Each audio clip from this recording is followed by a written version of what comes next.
룻기 2장 1절부터 13절까지입니다. 제가 천천히 봉독하겠습니다.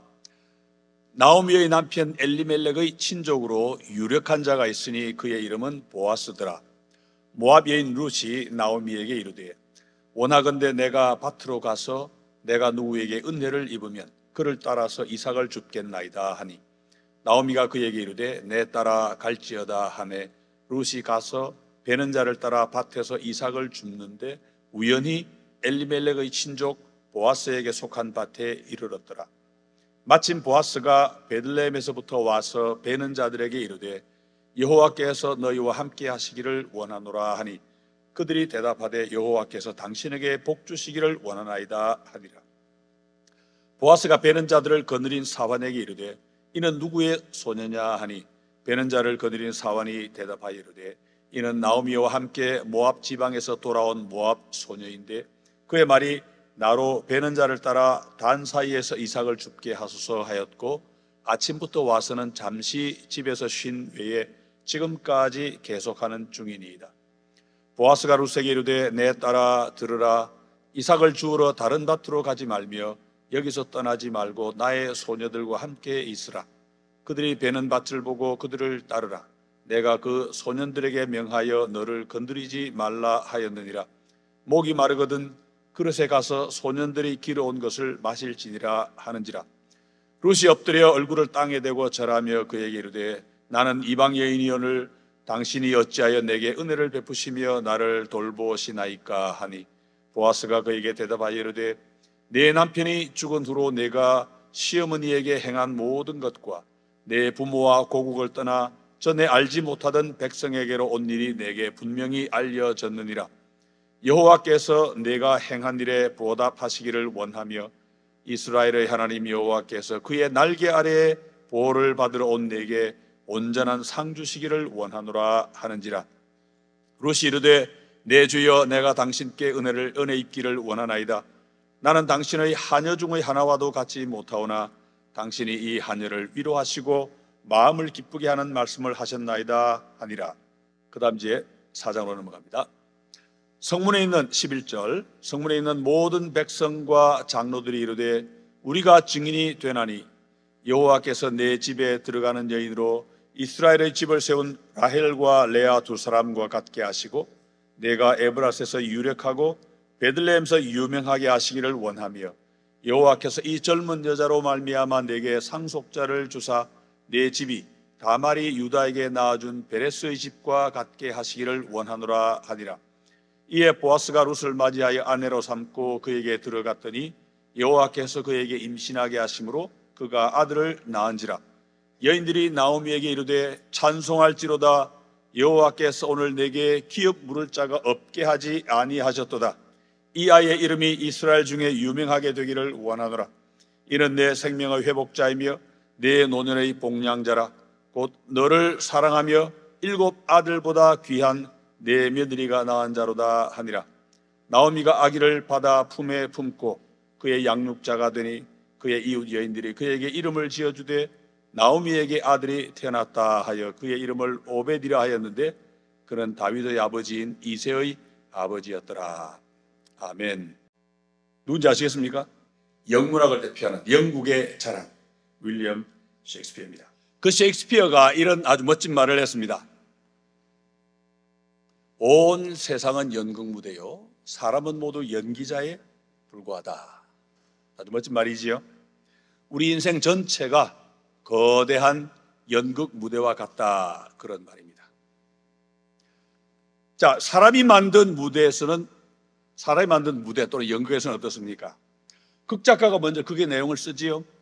뭐 요즘은 챗GPT가 더 잘 쓴다 그럽니다만은 그 글을 쓰면 배우가 연기를 통해서 그 극작가의 계획을 이루어 갑니다. 그에 반해 우리 인생의 연극에서는 창조주 하나님이 세우신 뜻과 계획을 우리 인간이 각자의 자유로운 삶을 통해서 이루어가게 됩니다. 우리 인생의 희로애락과 역사의 흥망성쇠가 다 극작가요 연출가이신 전지전능하신 하나님의 손에 있습니다. 그런데 우리 인생은 두 가지 점에서 연극과 차이가 있습니다. 첫째는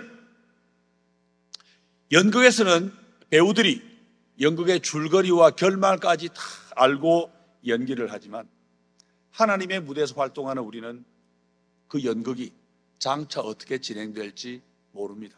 아무도 모릅니다. 그렇다고 하나님의 무대에 정해진 줄거리가 없냐 하면 그건 아니죠. 연출자이신 하나님은 우주 역사를 전체 줄거리뿐만 아니라 세부 내용까지 하나하나 정해놓고 그대로 연극을 이끌어 가십니다. 그렇지만 배우인 우리 인간들은 이미 지나간 일에 대해서는 어느 정도 알 수 있으죠. 그렇지만 앞으로 무엇이 어떻게 전개될지는 도무지 알 수가 없습니다. 물론 성경을 믿는 우리는 이 역사의 최종 결론이 뭔지 그건 어렴풋이 압니다. 주 예수의 재림과 하나님의 심판으로 마무리가 되겠지요. 그렇지만 어떤 과정을 거쳐서 그런 대단원에 이르게 될지 구체적인 내용에 대해서는 아무도 모릅니다. 그래서 우리 보통 어떻게 표현합니까? 한치 앞을 내다볼 수 없는 인생이라 그런 표현을 쓰죠. 그 다음 인생이 연극과 다른 두 번째 차이점은 일반 연극에서는 모든 배우가 각본대로 연기를 해야 연극이 제대로 되고 만약 한 사람이라도 제멋대로 해버리면 연극이 엉망이 되겠지요. 그런데 하나님이 주도하시는 인생의 연극에서는 배우들이 하나님의 지시를 따르든 따르지 않든 하나님이 계획하신 연극은 한치의 오차도 없이 진행도 되고 완성도 된다는 사실입니다. 하나님이 인간들에게 양심을 통해서 또 믿는 우리에게는 기록된 말씀을 통해서 당신의 뜻을 명확하게 알려주셨습니다. 그래서 연극이 어떻게 진행될지는 모르게 하시면서도 배우가 매 순간순간 뭘 해야 될지 어떻게 해야 될지 하는 것은 알 수 있도록 해주셨습니다. 그리고 그 뜻을 따라 행동할 수 있도록 사람에게는 자유의지도 주셨습니다. 그런데 자유이기 때문에 어떻습니까? 감독의 뜻을 따를 수도 있지만 내 마음대로 어길 수도 있습니다. 인간들 가운데는 하나님의 뜻을 최선을 다해 순종하는 사람이 있는가 하면 의도적으로 불순종하면서 하나님을 거부하는 사람도 많지요. 그렇지만 우리가 우리의 자유로 아무리 하나님을 거역한다 해도 그것 때문에 하나님의 연극이 엉망이 되기는커녕 조금도 흔들리지 않고 정확하게 차질 없이 계획대로 진행이 됩니다. 그래서 하나님의 무대는 한마디로 신비 그 자체입니다. 하나님이 하시는 일을 방해하거나 변경시킬 존재는 이 우주에 없습니다. 심지어 악인들이 하나님의 계획을 무산시키기 위해 일부러 죄를 짓는 경우에도 하나님은 그 죄마저 사용하셔서 당신의 원래 계획을 그대로 이루십니다. 순종해도 이루어지고 불순종해도 하나님의 뜻은 다 이루어지게 되어 있는데 그럼 하나님이 우리에게 순종하라고 거듭 명령하시는 이유는 뭡니까? 하나님 우리가 복받기를 원하십니다. 우리를 사랑하시는 하나님 아닙니까? 어차피 이루어질 일, 순종해서 이루어지면 하나님이 영광을 받으시고 우리도 칭찬을 듣고 복을 받습니다. 불순종해서 이루어지면 하나님이 영광이 가려지고 우리도 벌을 받습니다. 이루어지지 못할까 두려워서가 아니고 이렇게 해도 이루어지고 저렇게 해도 이루어지지만 하나님 우리가 복받기를 원하시기 때문에 순종하라 순종하라 거듭 말씀하시는 것입니다. 자, 나오미는 룻기 전체에서 하나님께 크게 쓰임을 받습니다. 가장 중요한 일이 뭡니까? 모압 갔다가 올 때 룻을 데리고 온 일이지요. 이 룻이 보아스와 결혼해서 메시아의 족보를 이어간다 하는 것이 이 룻기의 주제입니다. 그렇지만 룻을 데려왔으니까 나오미가 잘했다 그래서는 안 됩니다. 하나님이 그 결과를 사용하시긴 했지만 나오미가 모압으로 간 것은 그저 하나님의 언약을 배반한 것일 뿐입니다. 나중에는 회개하고 하나님께 돌아왔지. 그리고 돌아올 때 룻을 데려오는 아주 큰 일도 했습니다. 그렇지만 그 잘한 일 하나 때문에 나오미의 첫 잘못이 잘한 일로 바뀌지는 않습니다. 그게 만약 잘한 일이었다면 불행과 고통은 왜 겪었겠습니까? 나오미는 남들이 겪기 힘든 그런 고통의 세월을 보내면서 자신의 죄를 깊이 깨달았습니다. 하나님이 쓰셨다고 해서 죄가 무효가 되는 게 아니라는 것을 우리는 가룟 유다를 통해 분명하게 배울 수 있습니다. 유다는 예수님의 제자로 예수님을 팔아먹은 사람입니다. 주님을 관리들에게 넘겨줌으로써 주님이 십자가를 지시는 일에 큰 공을 세웠습니다. 주님의 십자가가 없었더라면 우리 아무도 구원 못 받았겠지요. 그러면 주님을 팔아먹은 유다도 잘한 겁니까? 아니지요. 절대 아닙니다. 유다가 죄를 지었든 안 지었든 하나님의 구원 계획은 이루어집니다. 한치의 차질도 없이 이루어집니다. 다만 유다 자신이 그 과정에서 엄청난 너무나 끔찍한 죄를 지었기 때문에 하나님의 심판을 피할 수 없게 되었을 뿐입니다. 우리 주님이 마태복음 26장 24절에서 분명하게 가르쳐 주셨지요. 인자는 자기에 대하여 기록된 대로 가거니와 인자를 파는 그 사람에게는 화가 있으리로다. 그 사람은 차라리 태어나지 아니하였더라면 제게 좋을 뻔하였느니라. 화가 있으리로다. 저주를 받았구나 이 말입니다. 차라리 안 태어났으면 좋았겠다. 얼마나 끔찍한 말씀입니까? 가룟 유다든 나오미든 아니면 역사상의 그 누구도 자기가 지은 죄를 하나님이 좋은 일에 사용하셨다고 해서 죄가 없어지거나 줄어드는 게 아님을 늘 기억해야 합니다. 자, 사사시대 사람들은 다람쥐 쳇바퀴 같은 삶을 살았다 어제 말씀드렸지요.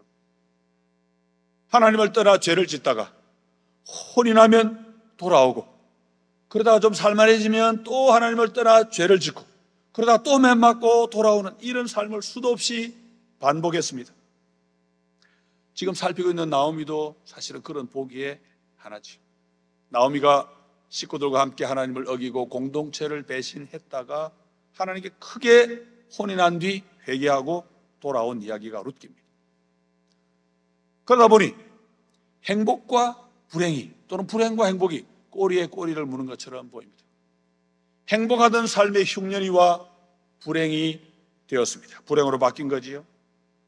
행복을 지켜보려고 모압으로 갔다가 더 큰 불행을 만났습니다. 그래서 이번에는 다시 행복을 찾아 또 베들레헴으로 돌아옵니다. 그런데 행복과 불행이 끊임없이 꼬리에 꼬리를 무는 게 아니고 베들레헴으로 돌아온 다음에는 더 이상 불행이 없습니다. 하나님이 간섭하고 계시기 때문입니다. 사실 모압에 있을 때도 하나님이 나오미의 삶이 깊이 간섭하고 계셨다 그랬지요. 그렇기 때문에 나오미가 죄를 깨닫고 부끄러움을 무릅쓰고 돌아올 결심도 할 수 있었고 며느리 룻까지 데리고 올 수 있었습니다. 그래서 룻기는 희극으로 끝이 납니다. 끝이 아주 잘 됩니다. 나오미의 인생도 즐거운 삶으로 회복이 되고 그와 동시에 하나님이 약속하신 왕이 드디어 왕이 없던 시대에서 왕이 있는 그런 시대로 이어지게 됩니다. 그래서 우리는 이 룻기를 보며 우리도 걱정할 것 없구나 그걸 깨닫게 됩니다. 왜요? 우리를 위해 독생자까지 아끼지 않으신 사랑의 하나님이 있기 때문에 지금은 좀 힘들고 괴로워도 결론은 언제나 뭡니까? 희극입니다. 결론은 항상 좋게 되어 있습니다. 성경이 뭐라고 약속합니까? 우리가 너무나 잘 아는 로마서 8장 28절 혹시 암송하는 분 있습니까? 로마서 8장 28절 뭐지요? 네, 막 나오면 예, 감사합니다. 예, 우리 같이 한번 해보겠습니다. 천천히. 우리가 알거니와 하나님을 사랑하는 자 곧 그의 뜻대로 부르심을 입은 자들에게는 모든 것이 합력하여 선을 이루느니라. 아멘. 우리는 모두 하나님의 뜻대로 부르심을 받은 자들 아닙니까? 그럼 우리 모두 하나님 사랑하지요? 그런 우리에게는 삶의 모든 요소가 이런저런 거 다 모여가지고 결국은 선, 영어로 good, 좋은 것을 이룹니다. 독생자까지 아끼지 않으신 하나님의 사랑이지. 온 우주를 주관하며 인생의 연극을 만들어 가시는 하나님은 이 정겨운 희극을 세상 끝날까지 만들어 가고자 하시는데, 그 일을 다른 사람도 아닌 당신의 백성들의 순종을 통해 하기를 기뻐하십니다. 어제 저녁 우리가 나오미 일가의 죄를 살폈습니다마는, 사실 룻기에서는 이 죄라고 하는 게 시작 부분에만 잠깐 나오고 맙니다. 그 뒤로는 더 안 나옵니다. 베들레헴 주민 전부 등장인물 한 사람 한 사람이 하나님을 순종하는 삶을 삽니다. 사사시대의 근본 문제가 뭐라 그랬습니까? 죄라 그랬지. 그런데 오직 순종 하나로 똘똘 뭉친 베들레헴 주민들은 하나님이 기대하시는 더불어 사는 공동체를 잘 이룸으로써 하나님이 이제 곧 세우실 다윗 왕국을 준비하고, 더 나아가서는 우리 구주 예수 그리스도가 오시는 길도 준비하게 됩니다.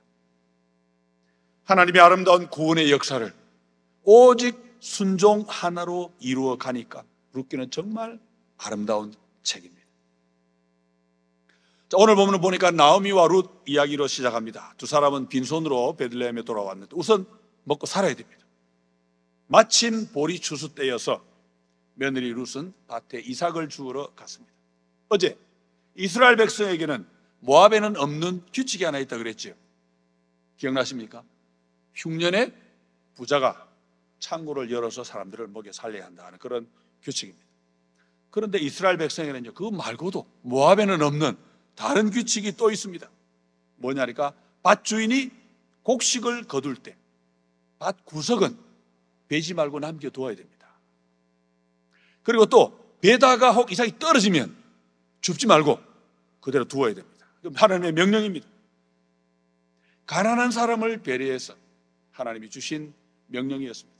부자는 좀 적게 걷어도 아무 문제 없습니다. 그렇지만 그렇게 남겨둔 그것이 가난한 사람들에게는 굉장히 큰 힘이 되거든요.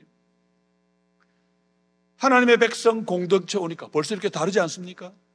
하나님은 사회적 약자를 끔찍이도 챙기시는 하나님입니다. 그렇게 해서 많이 가진 자하고 적게 가진 자가 더불어 살게 하십니다. 부자일 때는 가난한 사람 도우라는 말씀이 싫어서 도망을 갔는데, 내가 가난해진다 하면 와가지고 그런 법의 혜택을 받으려니까 나오미가 얼마나 민망했겠습니까? 그래도 괜찮습니다. 왜요? 돌아왔으니까. 됐습니다. 앞으로 죄 안 짓고 하나님 믿고 순종하며 살면 됩니다. 오늘 본문은 하나님의 섭리를 아주 문학적으로 그리고 있습니다. 모압으로 도망갔던 나오미의 삶에 함께 하셨던 하나님, 그 하나님이 룻과 함께 돌아오는 길에도 함께 하셨던 그 하나님이 베들레헴에 돌아온 두 사람의 삶에서 한치의 오차도 없이 일하고 계시다고 사실을 오늘 본문이 잘 보여줍니다. 오늘 본문 앞 1장 마지막 절, 우리 안 읽은 부분인데 그걸 보면 나오미가 보리 추수 때에 돌아왔다 그렇게 말합니다. 이것도 하나님의 섭리일 수도 있지만 나오미 자신이 보리 추수 시기에 맞춰서 돌아왔을 수도 있습니다. 오늘 본문에는 하나님의 섭리를 보여주는 단어, 중요한 단어가 딱 하나 나옵니다. 본문 3절입니다. 룻이 가서 베는 자를 따라 밭에서 이삭을 줍는데 우연히 엘리멜렉의 친족 보아스에게 속한 밭에 이르렀더라. 여기서 중요한 단어는 바로 우연히라는 말입니다. 우연히. 우연히가 뭡니까? 그냥 그렇게 됐다 그런 말이지요. 아무 이유도 없고 아무 뜻도 없고 계획도 없고 어쩌다 보니까 그런 일이 일어났다 그런 뜻입니다. 언뜻 보면 하나님의 섭리와 아무 상관이 없어 보이지요. 아니죠. 어떻게 보면 하나님의 섭리하고 정반대인 것 같잖아요. 그런데 본문을 자세히 보니까 우연인 듯한 그 모습 뒤에서 하나님의 손길을 발견합니다. 하나님의 손은 이렇게 보이지 않는 곳에서 일하십니다. 룻은 아무 생각 없이 그냥 이삭을 줍다가 보니까 그야말로 우연히 보아스의 밭으로 갔습니다. 그런데 나오미의 말을 보니까 우연히 갔다고 그랬는데 우연일 수가 없다는 것을 알게 됩니다. 왜 그렇습니까? 지금 나오미의 당면 과제가 하나 있습니다. 고향을 떠났다가 10년 지나서 다시 돌아왔는데 지금 나오미의 당면 과제는 땅을 되찾는 일입니다. 10년 전 모압으로 갈 때 영영 안 돌아올 작정으로 땅까지 팔고 갔습니다. 그런데 돌아와서 먹고 살자니 일단 땅이 좀 있어야 됩니다. 그럼 농사를 지을 거 아닙니까? 그런데 이미 팔아버린 땅, 알거지가 된 형편에 어떻게 그걸 다시 사겠습니까? 그런데 이스라엘에는 다른 민족에게 없는 또 다른 재미있는 법이 하나 있는데 뭔가 하니까, 만약 누가 가난해서 땅이나 집을 팔게 되면 돈이 있는 친척이 그 땅을 도로 사서 나중에, 지금 말고 자기 돈 쓰고 나중에 원주인에게 되돌려주는 그런 규칙입니다. 흉년에 부자 창고를 열게 만드신 것이나, 추수 때도 가난한 사람을 배려해야 된다는 규칙이나, 남에게 팔린 재산을 친척이 사서 다시 돌려주는 것이나, 모두가 다 약자, 가난한 사람을 배려해서 더불어 사는 공동체를 만들라는 하나님의 명령입니다. 자, 그런데 이 보아스는 나오미와 두 번째로 가까운 친척입니다. 첫 번째로 가까운 친척이 만약 나는 못하겠다고 거절할 경우에 이 보아스가 그 땅을 대신 사주게 될 겁니다. 그런데 이삭을 주우러 간 며느리 룻이 바로 그 사람 밭으로 가서 이삭을 주었고 남다른 대접까지 잘 받고 돌아왔습니다. 나중에 그 사람은 나오미 집안에 더 큰 혜택도 베풀어 줍니다. 성경이 일부러 우연히라는 단어를 썼습니다. 그렇지만 나오미의 말을 보니 그 우연 뒤에서 하나님이 일하고 계시다는 것을 알게 됩니다. 잠언 16장 33절, 우리가 너무나 잘 아는 구절이지요. 제비는 사람이 뽑으나 모든 일을 작정하기는 여호와께 있느니라. 여러분, 제비를 뽑는 건 정말 우연 중에서도 우연 아니겠습니까? 그런데 하나님이 다 하신다고 말씀은 가르칩니다. 본문이 우연이라고 쓴 이유는 의도하지 않았다, 그런 뜻입니다.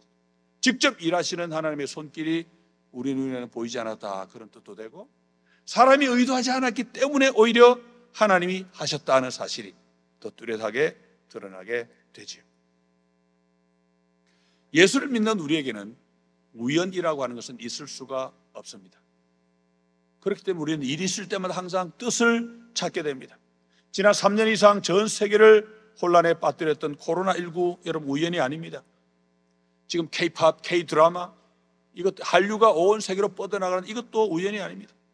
또 제가 40년 전에 박영준 장로님하고 기독서클 활동을 같이 한 것도 우연이 아니고, 그걸 계기로 오늘 이렇게 와서 말씀을 나누게 된 것도 우연이 아니지.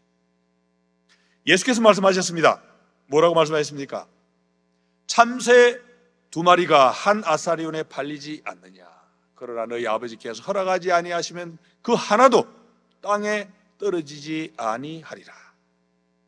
참새 한 마리의 생사까지도 하나님이 주관하십니다. 참새하고는 비교할 수 없을 정도로 귀한 인간의 삶은 당연히 하나님이 주관하시겠지요.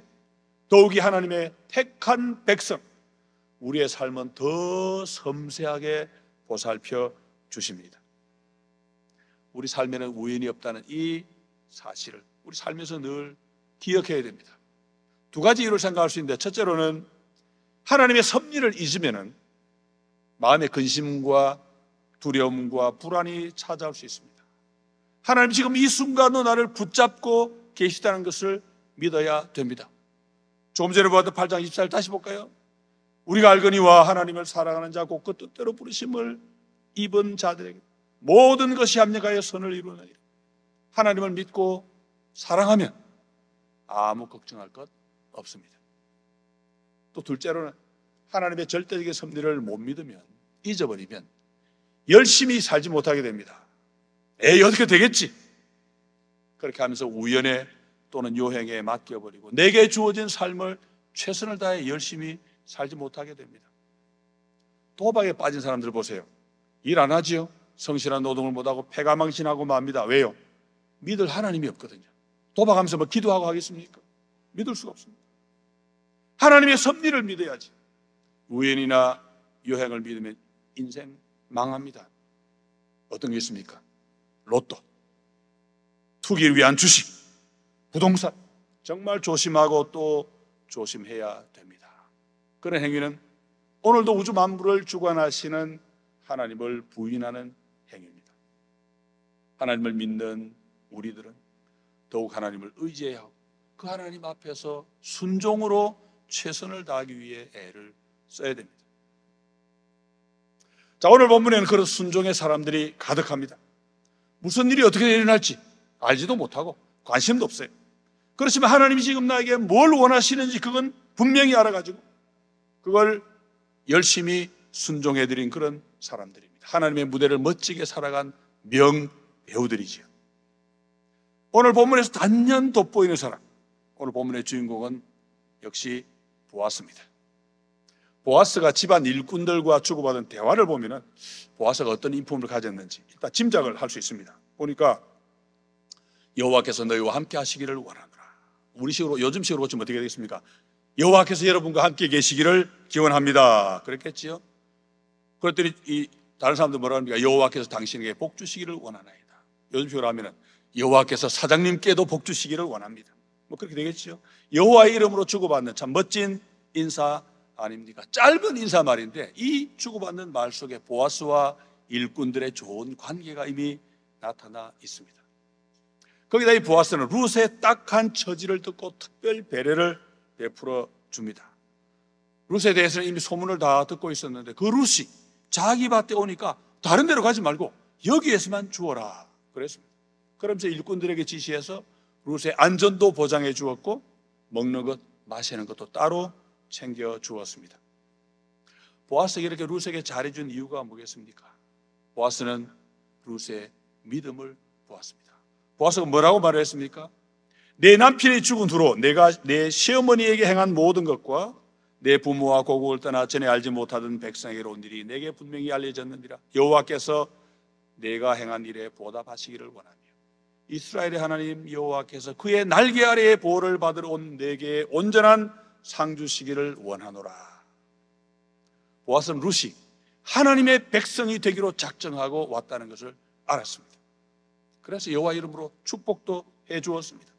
여호와의 날개 아래 보호를 받으러 온 룻을 보아스 자신이 직접 보호해 주었으니까 어떻게 보면 보아스는 하나님이 내리실 은혜와 보호를 하나님 대신 하나님의 대리인이 되어가지고 실행해 준 사람이 된 거죠. 하나님의 마음을 알고 그 마음으로 행동한 멋진 사람입니다. 그런데 룻기를 볼 때는 보아스의 행동 그것만 보고 말아서는 안 됩니다. 룻기가 그리고 있는 정황, 곧 배경도 보아야 됩니다. 룻기는 이야기라 그랬죠. 내러티브라 말씀을 여러 번 드렸는데 한 줄 한 줄이 담고 있는 깊은 뜻을 잘 살펴야 됩니다. 뒤에 직원이 나오는데 그림에는 몇 명 안 나오지요. 그런데 성경을 보니까 보아스는 일꾼이 아주 많았습니다. 얼마나 많았을까요? 일꾼을 관리하는 매니저까지 두었을 정도입니다. 게다가 보아스는 땅도 많이 가졌습니다. 보아스 땅이 얼마나 많은지 짐작할 수 있죠. 얼마나 많습니까? 룻에게 뭐라고 그랬습니까? 자기 밭에서만 주워도 된다. 그렇게 말할 정도였습니다. 이삭 줍는 소녀 룻 혼자입니까? 아닙니다. 거기에도 이미 많습니다. 그렇게 사람이 많은데도 내 밭에서만 주어라고 말해도 될 정도로 땅이 넓었다. 그런 말이지요. 자, 여기서 이제 어제 드린 말씀을 다시 한번 기억해 봅시다. 하나님이 이스라엘 백성의 부자에게 흉년에 창고를 열어라 명령하셨다 그랬죠. 공짜가 아니라고 그랬습니다. 처음에는 돈 받고, 그 다음에는 땅 받고, 나중에는 종으로 삼아가지고 먹여라. 그렇게 말씀하셨습니다. 그런 흉년이 10년을 이어졌습니다. 보아스의 이 많은 땅, 이 많은 일꾼이 어디서 났겠습니까? 보아스에게 있는 이 수많은 일꾼, 드넓은 땅은 모두 보아스가 지난 10년 하나님을 얼마나 철저하게 순종했는가 하는 것을 보여주는 산 증거입니다. 보아스는 나오미처럼 부잣집이었습니다. 그런데 나오미처럼 도망가지 않고 흉년의 창고를 열었습니다. 처음에 돈 받고 팔았겠지요. 나중에는 집이나 땅을 받고 또 양식을 나누어 주었을 겁니다. 그런데 흉년이 10년이나 계속되다 보니까 이제 사람들이 집도 땅도 다 팔고 남는 게 없습니다. 그러면 이제는 기꺼이 보아스 집으로 들어와서 머슴이 되었습니다. 보아스는 그런 방식으로 베들레헴의 수많은 사람을 먹여 살렸습니다. 어제도 말씀드린 것처럼 믿음이 없이는 할 수 없는 그런 행동입니다. 흉년이 더 길어지면 나도 굶어 죽을 수 있는데 돈이며 땅이며 사람이 무슨 소용입니까? 나오미 일가는 그래서 미리 도망을 갔던 거 아닙니까? 보아스는 자기의 목숨을 걸어야 되는 일인 줄 알았지만 그게 하나님이 명령하신 일이었기 때문에 그렇게 해서 더불어 사는 공동체를 이루어야 하는 줄 알았기 때문에 하나님을 신뢰하고 창고문을 열어 사람들을 먹여 살렸습니다. 흉년에는 밭이 아무리 넓은들, 일꾼이 아무리 많은들 소용이 없습니다. 그런데 10년 흉년이 끝나고 드디어 풍년이 찾아왔습니다. 풍년이 오니까 상황이 180도 뒤집힙니다. 하나님이 비도 주시고 좋은 날씨를 주시니까 드넓은 벌판이 곡창지대로 변합니다.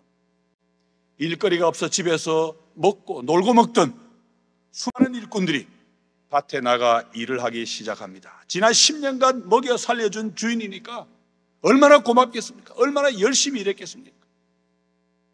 이제 보아스는 이전하고는 비교도 안 될 정도로 어마어마한 부자가 될 겁니다. 여러분, 돈 많다고 부자 되는 거 아닙니다. 한국 재벌들 나쁜 짓 하고 욕먹는 거 보세요. 뭐 그게 무슨 부자입니까? 사람들의 존경과 사랑까지 한 몸에 받는 그게 멋진 부자 아닙니까? 서양 사람들이 이걸 뭐라고 부르지요? 뭡니까? 노블레스 오블리주. 바로 그런 거지요. 노블레스 오블리주. 이거 불어입니다. 불어. 어제 바람이 불어 할 때는 불어는 빼자 그랬는데 성령의 바람이 막상 불고 나서 보니까 이 불어도 좀 필요합니다. 지위가 높을수록 책임도 커지는 법인데 보아스는 그런 책임을 잘 감당하는 멋진 부자가 됐습니다. 이게 바로 하나님 나라의 원리입니다. 예수께서 달란트 비유에서 말씀하셨습니다. 뭐라고 말씀하셨습니까? 무릇 있는 자는 받아 풍족하게 되고 없는 자는 그 있는 것까지 빼앗기리라. 한 달란트를 받아서 땅에 묻어두었던 사람의 것을 빼앗아 가지고 5달란트를 받아 5달란트를 남긴 10달란트를 가진 사람에게 주면서 예수님이 하신 말씀입니다. 하나님의 나라에 있는 독특한 빈익빈 부익부 원리입니다. 물론 이 원리가 자본주의에서는 독이 되고 있지요. 자본주의는 돈이 힘이 쓰는 제도이기 때문에 돈은 있을수록 더 많아집니다. 없는 사람은 상대적으로 더 가난해지겠지요. 이 부작용을 없애려거나 또는 줄여보려고 각 나라 지금 정부가 열심히 노력을 하고 있습니다. 그런데 하나님의 나라에서는 이 원리가 그대로 적용이 됩니다. 여러분 나오미 보세요. 가진 거 지키려고 했던 나오미는 있는 거 다 빼앗겨버렸습니다. 반대로 보아스는 어떻습니까? 순종에 나누어 주었더니 더 받아가지고 풍족한 사람이 됐습니다. 보아스가 큰 부자가 됐다고 해서 또 여러분 너무 좋아하면 안 됩니다. 물질주의죠. 왜 좋아하면 안 됩니까? 이 땅에 사는 충성은 아무리 많이 해도 주님 표현에 따르면 적은 일입니다. 적은 일. 같은 달란트 비유에서 주님이 이렇게도 말씀하셨습니다. 잘하였도다 착하고 충성된 종아, 내가 적은 일에 충성하였음에 내가 많은 것으로 내게 맡기리니 내 주인의 즐거움에 참여할지어다. 적은 게 뭐고 많은 게 뭔지 여러분 오해하면 안 됩니다. 성경을 잘못 가르친 사람 하나님한테 100불 헌금했더니 하나님 1000불 주시더라. 그렇게 속으면 안 됩니다. 적은 것은 이 땅의 것을 가리킵니다. 많은 것은 영원한 것을 가리킵니다. 풍년이 와서 더 큰 부자가 됐다고 좋아할 것이 아니라 내가 하나님 나라의 백성이 되었구나. 그것이 더 큰 즐거움이 되어야 합니다. 영원한 생명과 구원을 얻은 것이 가장 큰 복이라는 것을 알아야 됩니다. 더 불어 사는 공동체라 그랬지요. 이 땅의 재산이나 권세나 명예가 는다고 교인수 많아진다고 좋아할 게 아니라 하나님의 백성과 더불어 사는 공동체를 이루는 그게 최고의 기쁨이다. 그런 말씀이지. 자, 보아스는 흉년 10년 동안에도 하나님을 순종해 사람들을 먹여 살렸지만 나오미가 돌아온 이후에도 여전히 아름다운, 어쩌면 더 아름다운 모습을 보여줍니다.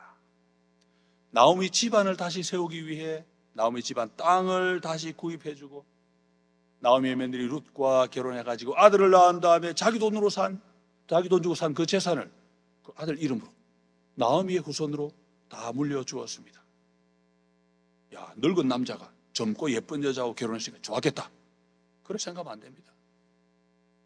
보아스보다 먼저 그 일 할 수 있는 권리가 있던 친척이 있었지요. 그 사람은 나 손해보기 싫다. 그리고 포기했습니다. 그러고는 그 권리를 보아스에게 넘겼습니다. 그런데 보아스는 하나님을 믿는 믿음의 사람이었기 때문에 그 믿음으로 나오미의 며느리하고 결혼을 했습니다. 10년 흉년 기간에도 나오미가 돌아오고 난 이후에도 보아스는 오직 하나님 한 분만 믿고 하나님 말씀은 무조건 연출자가 뜻하는 그대로 순종했던 멋진 인물입니다. 여러분, 보아스 입장에서 한번 생각해 보십시오. 나오미가 어떤 사람입니까? 배신자 아닙니까? 배신자. 나오미가 도망만 안 갔어도 흉년에 고생의 짐을 나누어질 수 있지 않습니까? 그러면 힘도 덜 들고 서로 의지도 되고 얼마나 좋았겠습니까? 그런데 그렇게 배신하고 떠난 나오미가 알거지가 되어 돌아왔을 때 보아스는 한마디의 비난도 조롱도 하지 않고 묵묵히 자기 맡은 일을 수행했는데 정말 건성이 아니고 최선을 다해 따뜻한 사랑을 보여주었습니다. 여러분, 이 책 이름이 룻기지요. 근데 사실 주인공은 보아스입니다. 룻기가 아니고 보아스기, 이래 좀 더 어울리는 것 같아요. 그런데 이름은 못 바꿉니다. 왜 못 바꿉니까? 성경 66권 가운데 여자 이름 된 게 겨우 에스더하고 룻 두 개인데 그걸 뺏어가냐? 우리 자매님들 화나시죠? 이름 바꾸면 안 됩니다. 어쨌든 보아스가 더 주인공이다. 그건 분명합니다. 이런 보아스 같은 사람이 있었기 때문에 베들레헴 공동체는 더불어 사는 사회가 될 수 있었습니다. 베들레헴 주민들도 10년 흉년 기간에 보아스한테 얼마나 많이 보고 배웠겠습니까? 보아스 덕분에 목숨을 부지했으니까 얼마나 고마웠겠습니까?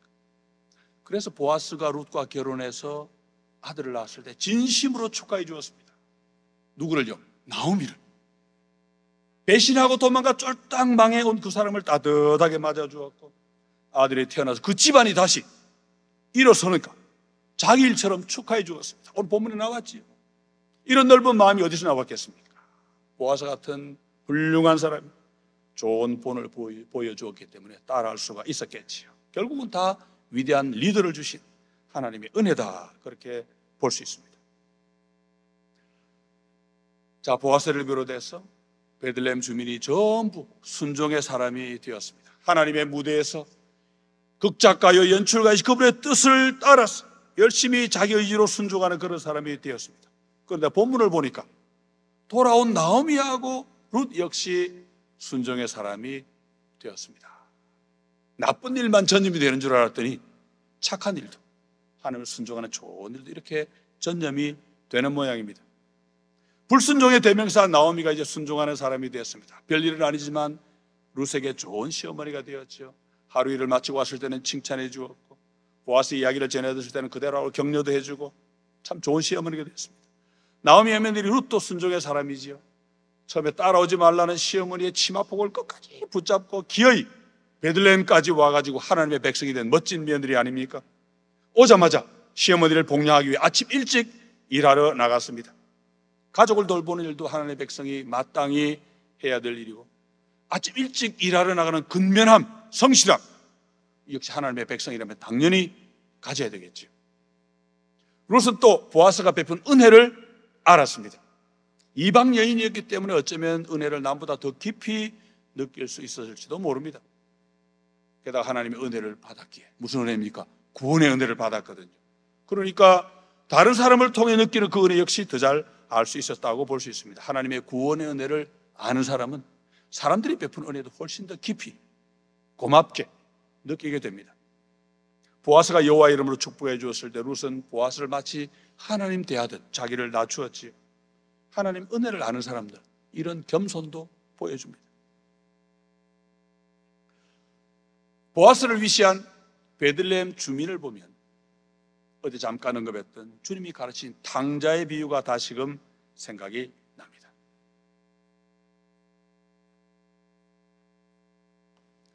집 떠나는 아들은 원래 있게 마련입니다.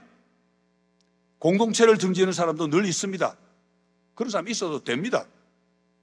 돌아오기만 하면 됩니다. 무조건 돌아오기만 하면 하나님은 두 팔 벌려 반겨 맞아 주십니다. 문제는 뭡니까? 돌아오는 탕자를 반기지 않는 사람도 있더라는 것입니다. 누굽니까? 바로 탕자의 형이지요.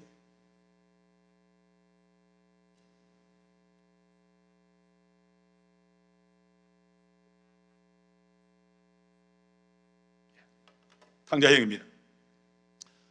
나는 여기서 아버지 일 돕는다고 이렇게 지금까지 고생을 해왔는데 저놈은 재산 갖고 와서 실컷 놀다가 재산 날려먹고 굶어 죽을 처지가 되니까 저렇게 돌아오네. 여기가 어디라고 감히 고개를 쳐들고 들어와? 저는 이런 사람도, 탕자의 형도 탕자라고 봅니다. 집만 안 나갔지 아버지 마음도 모르고 오히려 아버지 마음을 아프게 만들기는 동생하고 똑같습니다. 집을 안 나갔기 때문에 저는 이런 탕자를 요즘 용어로 재택탕자라 그렇게 부릅니다. 코로나 때 많이 있지요. 예. 집을 나간 탕자는 돌아오기만 하면 됩니다. 그런데 집에만 있는 이런 탕자는요, 돌아갈 데가 없어요. 고치기가 참 어렵습니다. 오래전에 제가 신부하던 교회에서 한 가정이, 제가 그 교회 부임하기 전에 교회를 떠났었습니다. 교회가 힘드니까 주일학교 교육을 잘하는 다른 교회로 옮겼던 모양입니다. 제가 부임한 다음에 교회가 안정이 되고 교인이 늘면서 이 가정이 다시 이제 우리 교회로 돌아왔습니다. 물론 그냥 온 거 아니죠. 제가 열심히 석 달 동안 수도 없이 신방을 하고 설득을 해서 겨우 데리고 왔습니다. 그런데 돌아온 그 주일 교회를 다시 떠났습니다. 이번에 영원히 빠이하고 갔습니다. 이유가 뭐였겠습니까? 친교 시간에 등 뒤에서 들려온 딱 한마디 때문에. 뭐라고 했겠습니까? 왜 왔어? 한마디 말이 비수처럼 가슴에 꽂혀서 영원히 교회를 떠나버려요. 그 신방 100번 해도 안 옵니다. 이제. 여러분, 누가 재택 탕자입니까? 집안에서 게으름 피우고 노는 사람 아닙니다. 묵묵히 열심히 있는 힘 다해 아버지를 위해 헌신한 사람이 바로 재택 탕자입니다. 예배나 다른 모임에 한 번도 안 빠지고 헌금도 랭킹 몇 위 들어가고 봉사에도 둘째가라며 서러워할 정도로 열심히 하는 그런 사람입니다. 보아스도 충분히 재택 탕자 할 수 있었습니다. 내가 10년을 고생합니다. 돌아온 배신자에게 욕 좀 한들 누가 뭘 하겠습니까? 베들레헴 주민도 마찬가지입니다. 자신들을 굶어 죽게 내팽개쳤던 나오미 일가 아닙니까? 비난하고 욕하고 왕따 시켜도 나무랄 사람 없습니다. 그런데 아무도 그렇게 하지 않았습니다. 왜요? 이미 은혜를 알았기 때문이죠. 거기다가 이미 하나님 아버지의 마음을 가졌기 때문이죠. 그런 마음으로 더불어 사는 공동체를 이루었기 때문입니다. 이제 오늘 말씀이 주는 교훈을 몇 가지로 정리를 해보겠습니다. 크게 세 가지로 압축할 수 있겠는데, 첫째로는 우연은 없다 하는 것입니다. 하나님의 예정이 그대로 이루어집니다. 우리에게 일어나는 모든 일이 하나님 손 안에 있습니다. 여러분, 세옹지마 이야기 아시죠? 이랬다 저랬다 엎치락뒤치락. 여러분, 그런 이에게 속지 마시기 바랍니다. 우리는 크고 작은 모든 일에서 하나님의 손길을 보아야지, 그걸 우연으로 또는 재수로 치부해서는 안 됩니다. 어제는 죄지은 나오미가 벌 받는 과정을 통해 하나님의 섭리를 보았다면 처음부터 나오미가 순종했더라면 얼마나 좋았을까. 아쉬움도 있지요. 그런데 하나님의 사랑의 매를 깨닫고 돌아왔으니 잘했지요. 근데 오늘은 보아스와 다른 사람들의 순종을 통해 또 하나님의 섭리를 봅니다. 작은 일에 순종한 자에게 더 많이 맡기시는 하나님을 보아스를 통해 보고, 순종하는 나오미와 룻을 통해 일하시는 하나님을 보고, 하나님의 은혜를 깨달은 일꾼들과 마을 주민들을 통해 또 하나님의 사랑을 발견합니다. 우연은 없습니다. 그런데 우연은 없다, 모든 것이 하나님의 주권이다, 이 말을 우리가 또 자칫하면 오해할 수 있습니다. 하나님이 다 하시니까 나는 두 손 놓고 있어도 된다, 그런 뜻은 아니지요. 사실상 하나님이 하시는 모든 일이 동시에 우리의 책임이기도 합니다. 하나님의 섭리를 생각하는 것은 곧 내 책임을 생각하는 것과 같습니다. 왜요? 내가 순종을 통해서 하나님의 그 뜻을 이루기 때문이지요. 하나님의 뜻이 있습니다. 우리가 그걸 압니다. 그럼 언제나 그게 우리의 기도가 됩니다. 하나님 이루어 주옵소서. 그래도 우리가 기도만 하고 말면 안 되잖아요. 우리의 기도는 언제나 우리의 행동으로, 순종으로 나타나야 됩니다. 우리 믿는 사람에게는 하나님의 뜻이 그냥 이루어지는 게 아니고 우리가, 너와 내가 순종을 통해 이루어 드리는 것입니다. 하나님의 뜻인데 우리가 직접 순종해서 이루어 드린다는 것입니다. 그래서 하나님의 무대는 언제나 신비로 가득합니다. 보아스는 마치 자기가 하나님의 대리인인 양 룻을 보살폈습니다. 자기 자신을 하나님이 주시는 은혜의 통로로 만든 거지요. 자신의 행동을 통해 하나님의 뜻을 이루어 갔습니다. 여러분, 오늘날 세상에 변화가 엄청나게 많이 일어납니다. 근데 그 모든 것이 다 우리의 책임입니다. 책임을 일깨웁니다. 우리도 그런 변화의 영향을 받았습니다만은 무엇보다 이런 변화는 우리 자녀들의 세계관에 더 큰 영향을 끼치고 있습니다. 어젯밤 저녁에 Q&A 시간 하면서 그런 이야기를 좀 나누었습니다만은 참 어려운 시대입니다.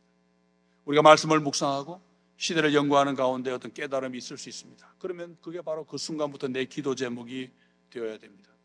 그리고 그 기도를 내가 먼저 이루어드리기 위해 몸부림을 쳐야 됩니다. 우리는 하나님의 뜻을 알지요. 성경에 나와 있지요. 아는 만큼 최선을 다할 책임이 있습니다. 우리에게는 우연도 재수도 없습니다. 모든 것이 우주의 통치자이신 하나님의 손길 안에 있고 또 모든 것이 하나님의 뜻을 아는 내 책임이라고 하는 것을 기억해야 됩니다. 오늘 본문이 주는 두 번째 교훈은 죄를 짓지 말자는 것입니다. 그것도 말씀드렸죠. 오직 순종입니다. 오직 순종. 특히 하나님의 뜻을 이루려고 죄를 짓는 어리석은 사람이 되면 안 됩니다. 하나님은 당신의 예정을 이루시는 일에 절대 우리의 죄를 필요로 하지 않으십니다. 가른주다 보십시오. 죄 지은 본인만 불행합니다. 죄 안 지어도 하나님은 얼마든지 일하십니다. 그런데 교회 생활을 하다 보면 그런 핑계를 대는 분들이 있어요. 잘못을 저질러 놓고 나중에 가서는 교회를 위해서 그랬다, 그렇게 핑계를 댑니다. 여러분, 그거 다 거짓말입니다. 착각입니다. 속임수입니다. 자신의 무지고 자기부터 속은 거고 알고 보면 자기의 욕심입니다. 우리는 하나님의 예정을 내가 죄를 지어서 어떻게 해봐야지, 여러분, 그런 교만한 생각 버려야 됩니다. 하나님은 앞날이 어떻게 될지 관심 갖지 말라고 분명히 말씀하십니다. 오직 한 가지에만 관심 가지라고 그러죠. 뭡니까? 순종하는 일에만, 성경에 나와 있는 그 말씀대로 하는 일에만 관심을 갖고 전념하라 고 말씀하십니다.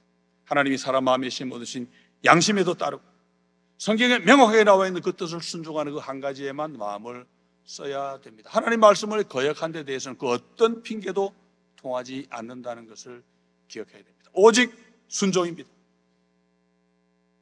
우리 시대 세상이 많이 타락했습니다. 포스트 모더니즘이라는 사상에 대해서 잠깐 말씀을 드렸었는데, 이 사상은 실제로 효과가 있는 것만 좋아합니다. 그래서 오늘날은 우리 속담에 꽝 잡는 게 매다, 이런 속담이 지금 지배하는 세상이 됐습니다. 목적만 정당하면 방법은 뭘 써도 괜찮다, 그런 말입니다. 한국에 가보니까요, 방송이나 언론까지 나서가지고 이런 썩어 빠진 생각을 퍼뜨리고 있습니다. 여러분, 성경은 반대로 가르칩니다. 성경은 목표보다 방법 자체에 더 관심이 많습니다.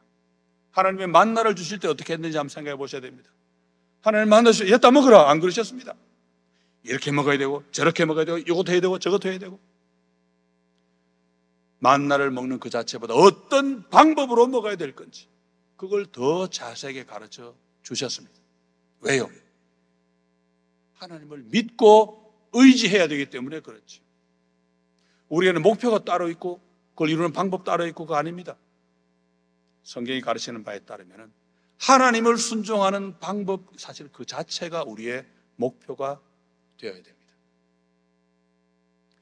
그게 오늘 우리에게 주는 세 번째 교훈입니다. 뭡니까?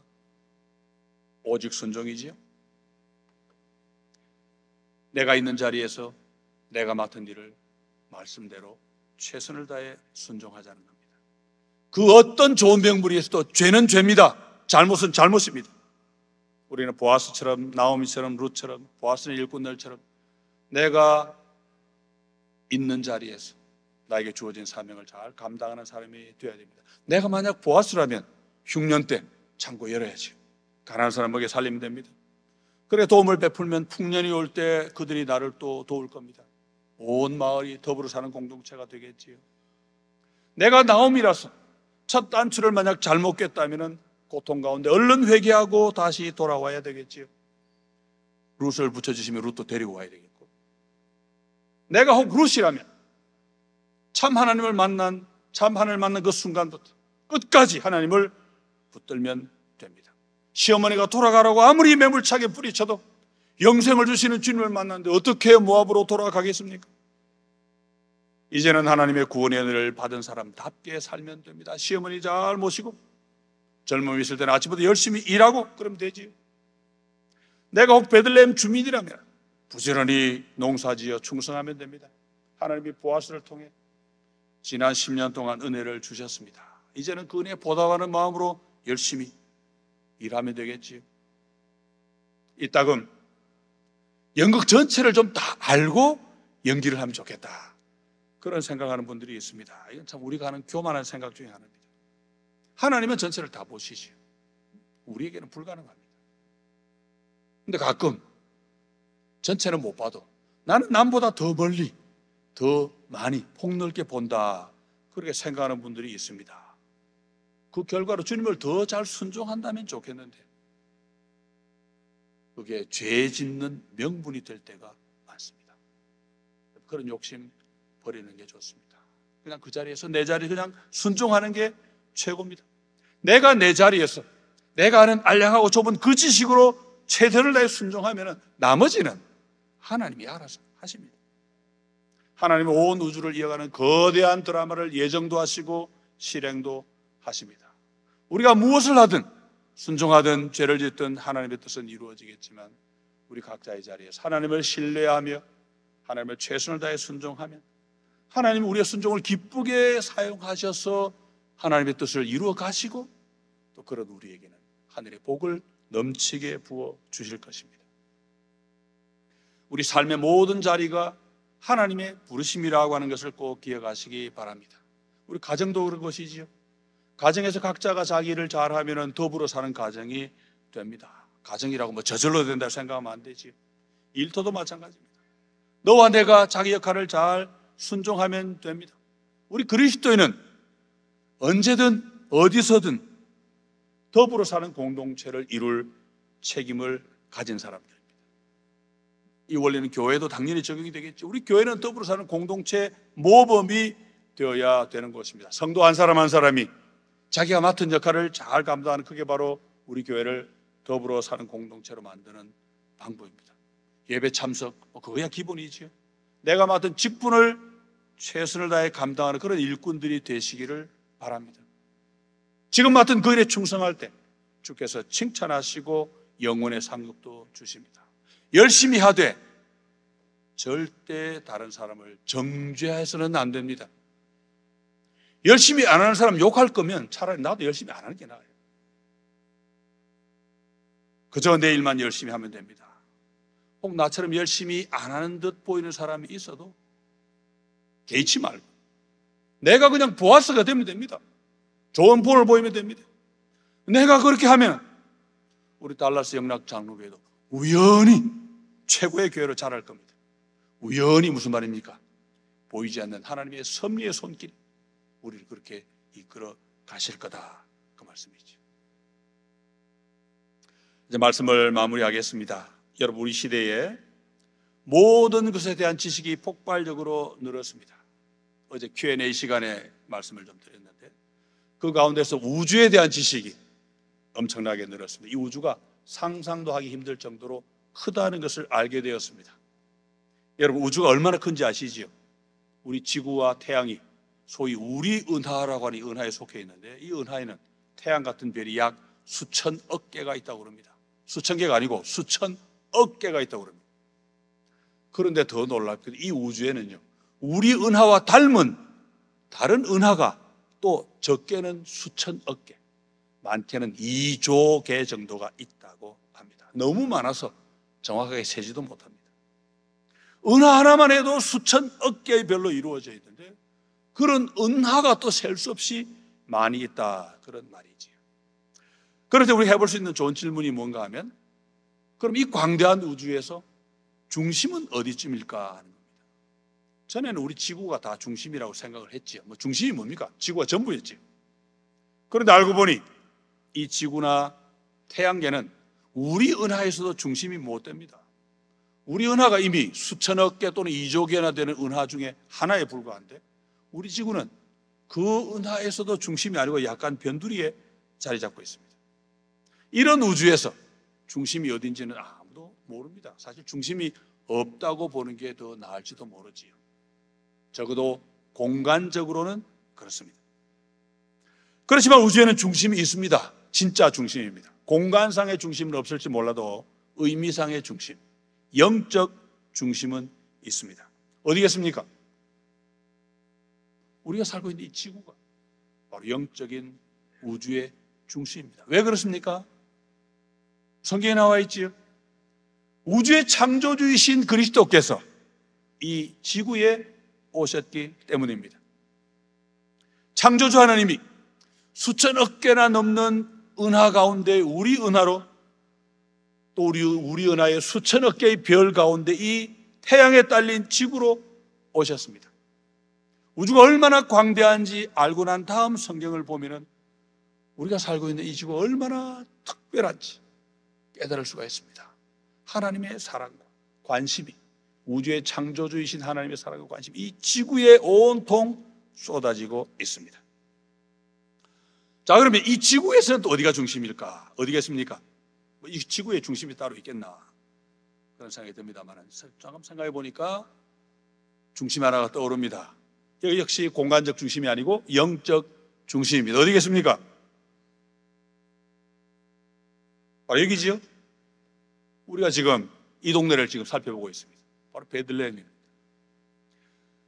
우주의 영적 중심이 이 지구라면 이 지구의 영적 중심은 바로 이 유대 땅 베들레헴입니다. 우리가 어제 오늘 집중적으로 살펴보고 있는 지역인데, 왜 이 베들레헴이 지구의 중심이고 우주의 중심입니까? 천지를 지으신 우리 주님 예수 그리스도께서 2000년 전 바로 여기서 태어나셨기 때문입니다. 우주의 창조주가 피조물 한가운데로 오셨습니다. 죄로 멸망하게 된 우리 인간을 구원하시고 인간의 타락으로 시험하는 피조물을 건지기 위해 오셨는데, 그 자리가 바로 베들레헴, 이 광대한 우주의 중심입니다. 우리는 룻기를 통해 베들레헴이 어떤 과정을 거쳐 우주의 중심이 되었는지 이미 살폈습니다. 흉년 때 하나님을 등지고 떠난 사람도 있었지만 하나님을 믿고 순종해서 온 마을을 더불어 사는 공동체로 일군 보아스도 있었습니다. 거기다가 배신하고 떠난 사람이 돌아왔을 때 조롱하거나 내쫓지 않고 따뜻한 사랑으로 품어주었기 때문에 보아스와 룻이 결혼을 했지요. 그래서 결국은 그 지역에서 다윗이라고 하는 왕이 태어났습니다. 그리고는 1000년 뒤에는 다윗이 거기서 낳기 때문에 우리 구주 예수 그리스도가 또 거기서 태어나셨습니다. 그래서 이 베들레헴이 온 우주의 중심이 된 거지요. 베들레헴을 그러면 우주의 중심으로 만든 건 뭡니까? 바로 베들레헴 주민들의 믿음과 순종이었습니다. 오늘 우리도 그렇게 서로 사랑하여 더불어 사는 공동체를 만들면 베들레헴 말고 또 한 지역이 우주의 중심이 될 수 있습니다. 어디겠습니까? 여기시요. 우리 달라스 영락 장로교회가 그렇게 아름다운 사랑의 공동체를 잘 이루어 우리가 바라보는 영원한 낙원, 천국을 이 땅에서 미리 맛보도록 해주는, 어제 말씀드린 정말 이름값 하는 뭐지요?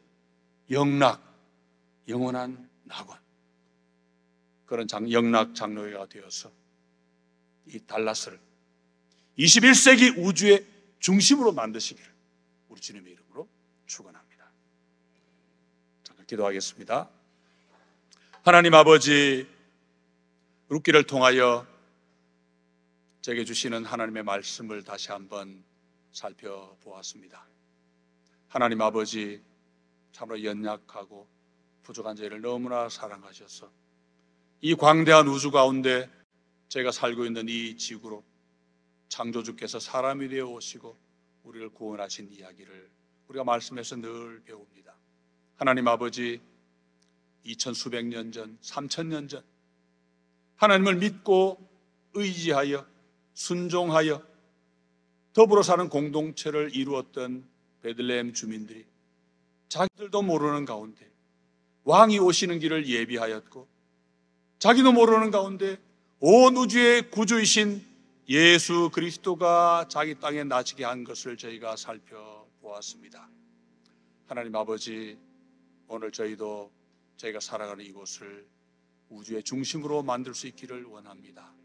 하나님 아버지, 저희가 하나님을 믿고 의지하며 하나님이 기대하시는 더불어 사는 공동체를 만들 때 저희가 살아가는 이 달라스 지역이 21세기의 우주의 중심이 될 수 있을 줄 믿습니다.